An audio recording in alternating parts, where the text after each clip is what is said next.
Amb el lament de no haver pogut saludar Cassandra, Roser ha caminat fins a la perruqueria. Tan sols vol retallar-se les puntes i donar una mica de forma als cabells. Bon dia, Txelo. Uf, que fresquetes esteu així. Que bo, una basca. Què faig? M'espero o vinc un altre dia? Tinc pressa. Queda't, acaba enseguida. A més, l'Ona ja ho sabia.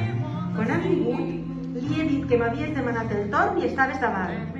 I si vaig a la biblioteca i ara vinc? Caram, reina, que no te dic que no, que acabe de seguida.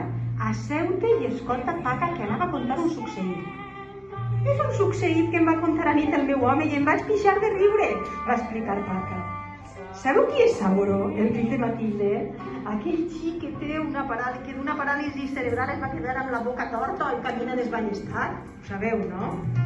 Doncs ell i el seu amic Figuerola, que està coix d'un accident i és una mica llosco, anaven amb una vespina pels afors del poble, més enllà del polígon industrial.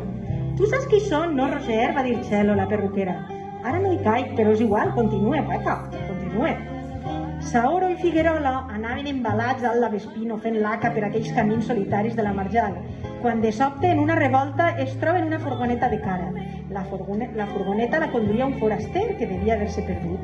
Un d'eixos transportistes que semblen portar el peix pudent.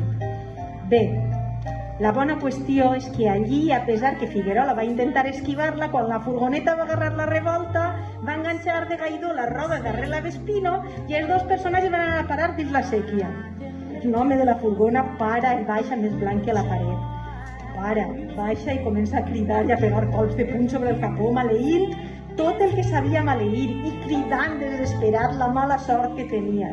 Però imagineu-vos l'escena que ve ara, si ja estava blanc, i exclamava tot el seu repertori de paraulotes sense equipar els personatges quan es va acostar, on havien caigut Saoro i Figuerola, i els va veure eixir de dins la sèquia, a Saoro tal com és, clar, amb la boca torta i caminant com camina, braços i cames de la paràlisi, i a Figuerola coix i guerxo, agafant-se la romonyonada del bac, els dos bruts de dalt a baix, xorrant-los l'àuia i el fang per tot el cos.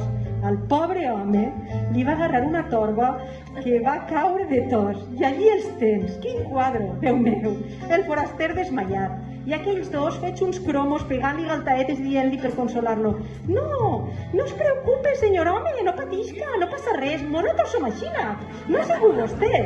Tranquil, senyor home, tranquil. Vinga, obri els ulls i alces, que no ha sigut res del bac, nosaltres ja érem aixina.